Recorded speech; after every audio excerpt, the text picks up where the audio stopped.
Jóvenes estudiantes de la CEPRIMUNI, estamos en la semana número 5 y en esta oportunidad vamos a hablar sobre la antigua Grecia. Sin lugar a duda, a estudiar Grecia es muy importante ya que muchos de los actuales países manejan la estructura política de lo que en su tiempo fue Atenas. Nos referimos a la democracia. Casi todas las repúblicas del mundo manejan ese sistema, pero no fue la única. Grecia nos ha dejado importantes aportes que hoy en día es importante conocerla. Y es por eso que vamos a entrar a conocer en profundidad muchas de las cosas que Grecia nos ha dado. Para poder, digamos, conocer más a esta gran civilización que prácticamente fue la síntesis de las culturas de Oriente y que gracias a Grecia va la civilización occidental va a empezar a experimentar un gran desarrollo que lo va a culminar Roma. Vamos a tomar en cuenta algunos puntos fundamentales. Por ejemplo, tenemos que tomar en cuenta su ubicación geográfica. La antigua Grecia se ubicaron en diferentes sectores. Una de ellas es la llamada Grecia continental. Se le llama así básicamente porque estos grupos de personas se van a asentar en la península de los Balcanes, que es una área que pertenece a Europa. Vamos a subrayar esta parte. Bueno, no sé. Bueno, lo cierto es que este es muy importante. Muy bien, vamos a ver acá. Perfecto, ¿no?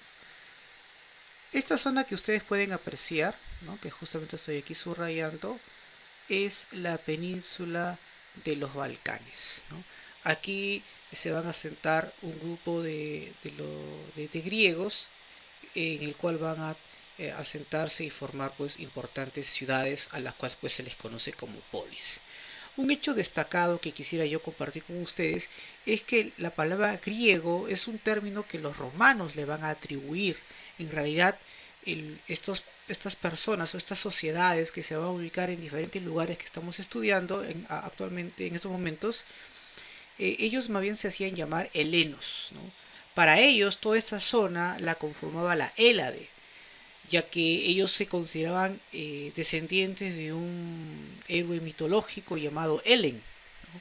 Entonces por esa razón ellos se hacían llamar los helenos, ¿no? Ellos no existía una Grecia como nación, era un conjunto de ciudades autónomas y cada uno de ellos obviamente se hacían llamar helenos. En lo único que los unía a estos grupos era la religión, el idioma, la tradición. En el ámbito político, económico, social, obviamente eran totalmente distintos. Lo cierto es que un grupo de estos helenos se van a asentar aquí, en la península de los Balcanes, en la cual pues se le conoce como Grecia continental. Vamos a ubicar otro, perfecto. Muy bien. Otro grupo de helenos se van a ubicar en las islas del mar Egeo, a la cual se le va a conocer como Grecia insular. ¿Cuáles son todas estas cosas que vamos a ver aquí, ¿no? Que lo voy a justamente a subrayar, ¿no? Ahí está. Esta zona que ustedes pueden apreciar, obviamente también se va a ubicar en este conjunto de islas, ¿no? Como Lesbos, por ejemplo, entre las más importantes. Y otro grupo de helenos se van a ubicar, vamos a ver aquí, y otro grupo de helenos se van a ubicar en lo que se conoce como Asia Menor. Vamos a ver acá, Asia Menor. Nos referimos a toda esta zona, ¿no? Toda esta zona que ven aquí. Entre las más famosas, sin duda, pues es la ciudad de Mileto. Ahí está. Muy bien.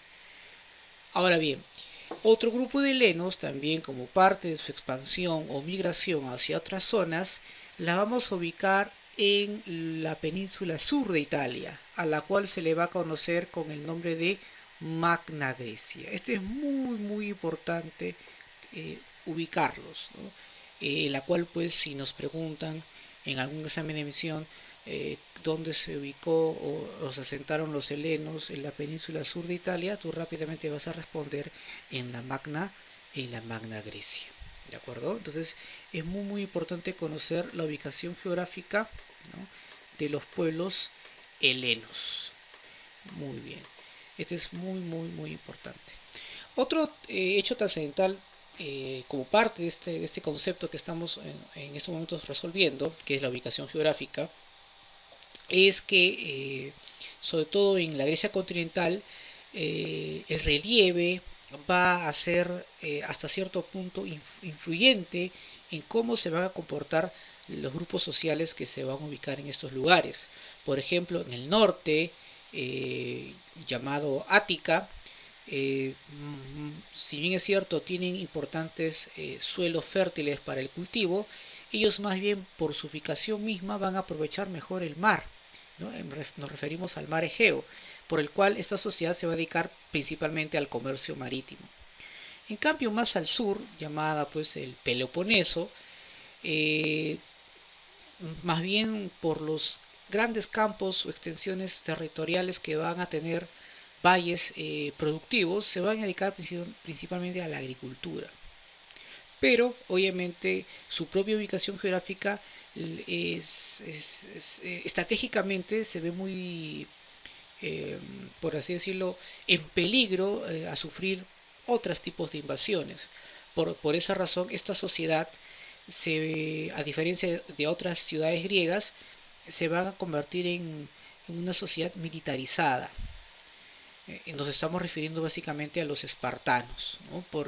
Que es una ciudad militar, una aristocracia guerrera, que justamente por las condiciones geográficas va a tener que adaptarse, ¿no?, si quiere obviamente conservar su libertad, ¿no? Entonces esa es, digamos, una situación interesante que hay que tomar en cuenta, ¿no?, con respecto a la ubicación geográfica de estos grupos sociales, y de acuerdo a ello van a tener ciertas características. No todos los pueblos helenos van a ser las mismas, obviamente cada uno va a tener su propia característica. Muy bien. Luego de conocer un poco sobre la ubicación geográfica de la antigua Grecia, rápidamente nos vamos a pasar ahora el proceso histórico, que sin duda es fundamental. Muy bien. En el primer proceso histórico tenemos llamado el periodo cretense, o también llamado periodo minoico, en honor al rey Minos, ¿no?, este rey legendario muy importante. ¿Quiénes eran los cretenses? Bueno, estos también son conocidos como los pelasgos. Eran obviamente pobladores que se asentaron en la isla de Creta hace unos 3000 años aproximadamente, y que poco a poco empezaron a tener un desarrollo fascinante, sobre todo en el comercio marítimo. Hay que recordar que los cretenses, al dominar el mar, al controlarlo y ser grandes navegantes y comerciantes, se les va a decir que fue una civilización talasocrática, donde el poder se concentra en el comercio marítimo. Es decir, los grandes gobernantes, la élite que gobierna, que manda a la isla de Creta, eh, se basa su fortuna en el comercio marítimo. Y ahí se crearon pues importantes ciudades, de las que obviamente la más conocida va a ser la ciudad de Noxos, ¿no? Hay otra también, la llamada de Festos, pero sin duda en Noxos es la más conocida, la más resaltante de todas. En la isla de Creta gobernaron diferentes reinos. La isla de Creta no fue un reino único, fueron distintos reinos que van a gobernar y que, repito, basan su poder en el comercio marítimo. Justamente al dedicarse a esta actividad, ellos van a tener que desarrollar una serie de símbolos para registrar los productos de importación y exportación a los diferentes lugares en la cual llega este tipo de actividad que ellos van a realizar. Nos referimos, y para ello ellos inventaron la escritura lineal A, que, repito, se utilizó básicamente para el registro de los productos, ¿no?, de las mercancías que se importaban y se exportaban. Creta llegó incluso a hacer transacciones comerciales con el antiguo Egipto, por ejemplo. Entonces es muy importante tomar en cuenta a esta importante civilización. Lamentablemente es allá por el año de 1500 antes de nuestra era, va a sufrir pues una serie de invasiones por un grupo de esos, por un grupo de la rama de los arios que se van a establecer en la península balcánica. Nos referimos básicamente a los aqueos. Con ellos se empieza un nuevo periodo, a la cual se le va a denominar el periodo micénico. ¿Por qué se le conoce como el periodo micénico? Porque los aqueos, que repito, provienen del noreste de Europa y se asientan en la península de los Balcanes, van a fundar diversas ciudades como Tebas, Atenas, Micenas. Esta última es la que más va a resaltar, por eso que se le conoce pues con el nombre del periodo micénico. Esta cultura va a durar más o menos entre 1500 a 1100 años antes de nuestra era. Estos aqueos tenían herramientas más sofisticadas que los cretenses, los van a someter y obviamente van a quedarse con todo lo que los cretenses habían logrado alcanzar en los miles de años que se habían establecido en esta zona. Por ejemplo, un legado que van a adoptar de los cretenses es el comercio marítimo. También la cultura, por ejemplo, la escritura se va a mantener. Es más, los micénicos también van a elaborar un tipo de escritura llamada lineal B, inspirada, ¿no?, en la escritura de los cretenses. Los sobrevivientes cretenses deciden huir hacia la península de Anatolia, lo que hoy se conoce como Asia Menor. Actualmente queda esto en Turquía, y fundan una nueva ciudad a la cual los aqueos la van a llamar Ilión, y por el cual nosotros la conocemos como Troya. Con el tiempo los troyanos van a empezar a tener un nuevo control del comercio marítimo y van a rivalizar con los aqueos. Esto va a provocar un conflicto por el control del mar, ¿no?, del mar Egeo. Nos referimos a la guerra de Troya, que fue inmortalizada por el gran Homero. Entonces es muy importante tomar en cuenta estos aspectos. Los aqueos logran derrotar a los troyanos y se apoderan completamente del control del mar Egeo y otras zonas importantes para la actividad comercial que los aqueos estaban desarrollando. Pasa cientos de años más y van a venir nuevas invasiones, nuevas oleadas de grupos invasores. En este caso nos estamos refiriendo a los dorios, a los jonios y olios, otro grupo, otra rama de los arios, emparentados con los aqueos, que van a poblar diferentes lugares en la península de los Balcanes, en Asia Menor y también en la Grecia insular. A este periodo se le va a conocer como el periodo oscuro. Este periodo se va a desarrollar entre el año 1100 al 800 antes de nuestra era. ¿Por qué se le conoce como el periodo oscuro? Porque fue un tiempo donde las invasiones, las guerras, las matanzas van a impedir un desarrollo cultural. Todo lo que los cretenses y los aqueos habían desarrollado, estas invasiones de estos grupos que también provienen del noreste de Europa, va a acabar con todo ello. Va a ser un periodo de un atraso cultural tremendo. De todos estos grupos que hemos mencionado, el más conocido son los dorios, ya que ellos introducen el hierro a Europa. Este metal no había sido conocido por ninguna población europea.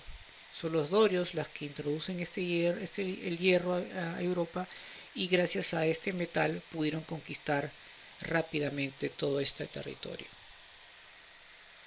Con el correr del tiempo, entre el año 800 y 500, estos invasores empiezan a adaptarse a su nuevo hogar y van a formar pues las primeras ciudades, a la cual nosotros conocemos como las polis, ¿no? Van a empezar a formarse políticamente, es decir, las polis empiezan a tener un desarrollo vertiginoso. Es un periodo al cual se le conoce como el periodo arcaico. Muy bien. Poco a poco, y de todas las polis que se iban consolidando, hay dos que van a resaltar: Atenas y Esparta. Si bien es cierto, estos pueblos griegos eran independientes, cada uno tenía su propia forma de organización, hay algo que siempre los va a mantener unidos y era sin duda la tradición, eran las costumbres. Y como una manera de identificarse como helenos, se van a inaugurar ya en este periodo los Juegos Helénicos, una competencia entre los pueblos griegos para definir su supremacía, pero en el campo deportivo. De todos estos Juegos Helénicos, el único que ha logrado sobrevivir hasta el día de hoy es sin duda los Juegos Olímpicos, ¿no? Que sin duda es fundamental y que obviamente es importante tomar en cuenta. Ya finalizando el año 500 antes de nuestra era, va a empezar a haber un gran conflicto entre uno de los estados griegos, nos referimos a Atenas, y el gran imperio persa. Este conflicto mayormente se dio por el control marítimo y comercial en un área que compartían las polis griegas con el imperio persa. Obviamente había un interés no solamente por parte de Atenas, sino también del propio imperio persa de tener eh, de tener cierto privilegio, ¿no? en este ámbito económico. Y por ello pues estalla esta guerra, ¿no? ¿Cómo ocurrió estos hechos? Bueno, hay que recordar pues que muchas polis griegas que se habían ubicado en Asia Menor, por estar por estar cerca al dominio del imperio persa, tenían que tributar. Una de las ciudades pues que va a negarse, y con el apoyo de Atenas, claro está, es Mileto. Ante esa situación, el imperio persa arrasa con Mileto, y eso le va a servir a Atenas como excusa para iniciar un enfrentamiento por el cual Atenas va a solicitar apoyo de otras polis griegas. Los convence y estalla la guerra, ¿no? Entre las polis griegas y el imperio persa. Entonces, durante el periodo arcaico es donde se inicia las dos primeras guerras médicas, ¿no? En las dos de ellas, obviamente, va a ser el triunfo de Atenas y de las demás polis griegas. Recordemos que en la Segunda Guerra Médica es donde Esparta interviene, y ahí es muy conocido de que un grupo de 300 soldados, 300 guerreros hoplitas espartanos defienden con, con mucho fervor una zona muy estrecha llamada las Termópilas. El objetivo era sin duda hacer todo lo posible para que los atenienses puedan reforzar su armada marítima, que eran muy, muy buenos en ese campo, para luego contraatacar a los persas. El sacrificio de los espartanos rindió sus frutos, ya que tiempo después los atenienses, con su flota, derrotaron a los persas. Entonces es muy, muy importante tomar en cuenta este periodo. Posteriormente surge lo que se conoce como el periodo clásico, que se da pues entre el año 500 y 323. Esto se da justamente después de la Segunda Guerra Médica, donde las polis griegas derrotan al imperio persa. Aquí se le conoce también como el siglo de Pericles o periodo clásico, porque van a surgir los grandes intelectuales griegos que hoy conocemos, como por ejemplo Sócrates, Platón, el propio Aristóteles, surge, ¿no? Pitágoras como un importante pensador matemático. Es decir, el arte, las ciencias y las letras se van a dar en este periodo. Atenas, luego de haber derrotado su predominio, su hegemonía sobre otras polis griegas, va a ir creciendo, y eso va a provocar temor en Esparta. Ya los atenienses habían formado una liga, la famosa liga de Delos, para acabar definitivamente con el imperio persa. por el cual prácticamente van a ser obligados a firmar un tratado de paz. Por su parte, Esparta, ante el temor de que Atenas empiece a tener una influencia cada vez mayor en el mundo heleno, decide también formar su propia liga, la llamada Liga del Peloponeso. Producto obviamente de esta situación, se da un enfrentamiento entre las polis griegas, entre Esparta y sus aliados y Atenas y sus aliados. Se da la que se conoce como la Guerra del Peloponeso. Una guerra tan intensa que si bien es cierto fue triunfo de Esparta, lo dejó tan debilitada que esto va a ser aprovechado por un pueblo al norte que en ese tiempo pues era tributario de los grandes polis griegas, pero que ya esos tiempos habían terminado, ya que producto de la guerra los polis griegas habían sido devastadas. Y repito, ¿no? Eso va a ser aprovechado por este pueblo llamado Macedonia, al mando pues de Filipo III. Tras la muerte de él, asume su hijo Alejandro Magno, y no solamente logra dominar a los pueblos griegos, sino a unificarlos y expandir sus dominios hacia Oriente. Es un nuevo periodo. A ese periodo se le va a llamar el periodo helenístico, que se da entre el año 323 y 146 antes de nuestra era. Se le llama periodo helenístico porque el legado cultural griego va a influenciar bastante en Oriente, pero a su vez las culturas orientales van a influenciar enormemente a la cultura occidental. Va a haber una sincretización entre el legado cultural de Occidente, representada por los pueblos griegos, y las culturas de Oriente. Entonces va a haber una fusión cultural entre Oriente y Occidente. A esa sincretización se le conoce como periodo helenístico. Alejandro Magno va a expandir sus dominios hasta la India. Lamentablemente Alejandro muere a la edad de 33 años y su imperio con el tiempo va a ser dividido. Y allá por el año 146 antes de nuestra era, lo que quedó pues del reino de Grecia al final va a ser conquistado por la República Romana, ¿no? Y hasta ahí pues se pone fin al proceso histórico de la antigua Grecia. En esta oportunidad ahora, después de ya ver un poco el proceso histórico, nos vamos a enfocar ahora a otros elementos fundamentales, como por ejemplo nos vamos a enfocar principalmente en la sociedad espartana y en la política, ¿no? Vamos a ver a continuación algunos aspectos trascendentales. Muy bien, lo que vamos a estudiar básicamente a partir de ahora es la sociedad y la política de dos grandes polis griegas, Esparta y Atenas. Van a existir muchas, pero las que más van a destacar justamente son estas dos. Por eso que a Esparta y Atenas se le conocía como con el nombre de los ojos de Grecia. Empecemos con su organización social. Muy bien, era una sociedad jerarquizada, donde había un grupo dominante. En este caso, ¿quiénes eran? Eran los espartanos, o también denominados Homo y Hoi, que significan los iguales. Eran descendientes de los dorios. Ellos tenían derechos militares y políticos, es decir, podían participar en la vida política, tomaban decisiones importantes cuando se realizaban asambleas, poseían importantes tierras. Entonces eran personas que tenían muchos privilegios.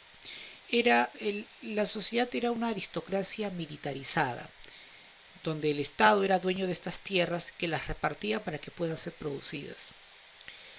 Los periecos, en cambio, eran hombres libres, pero que no eran espartanos, y por tal razón carecían de muchos derechos. Pagaban sus impuestos, se dedicaban al comercio, podían servir al ejército espartano inclusive, pero no podían tener injerencia en la política de Esparta.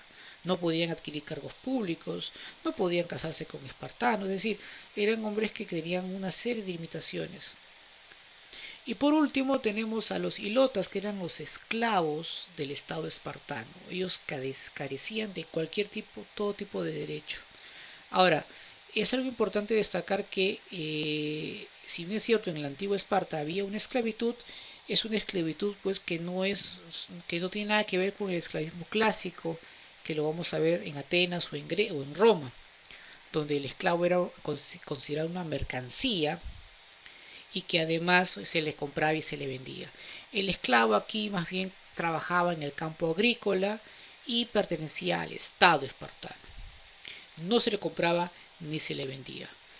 Ahora bien, es decir, los espartanos utilizaban a los hilotas para que trabajen sus tierras exactamente. Entonces, ¿a qué se dedicaban los espartanos?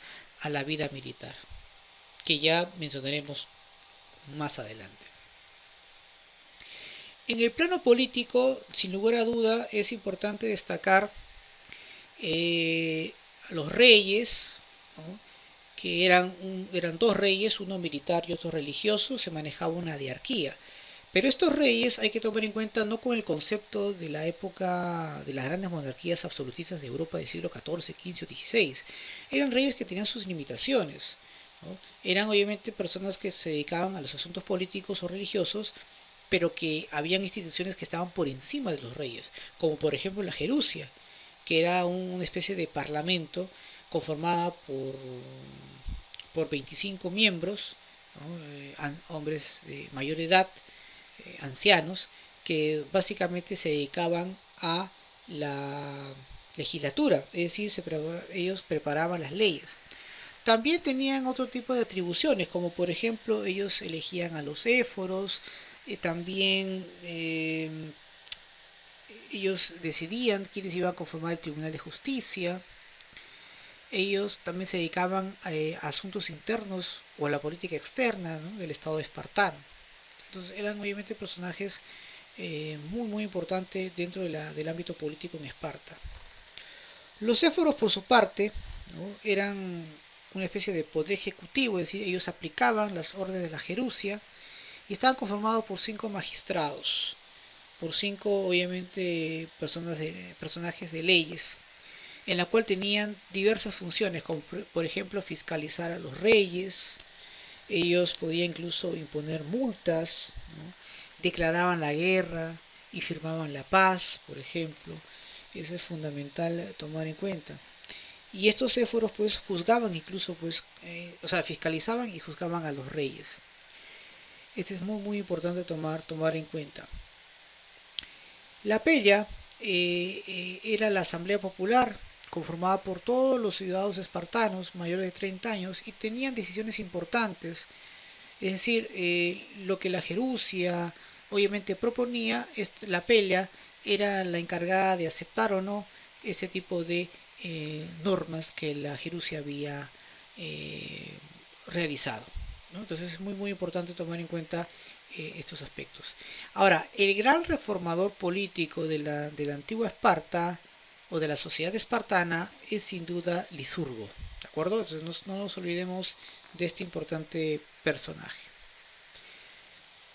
En el plano educativo, en el caso de Esparta, perdón, en el ámbito económico, su principal actividad, repito, fue la agricultura, pero los espartanos no se dedicaban a trabajarla, sino eran los hilotas que trabajaban la tierra.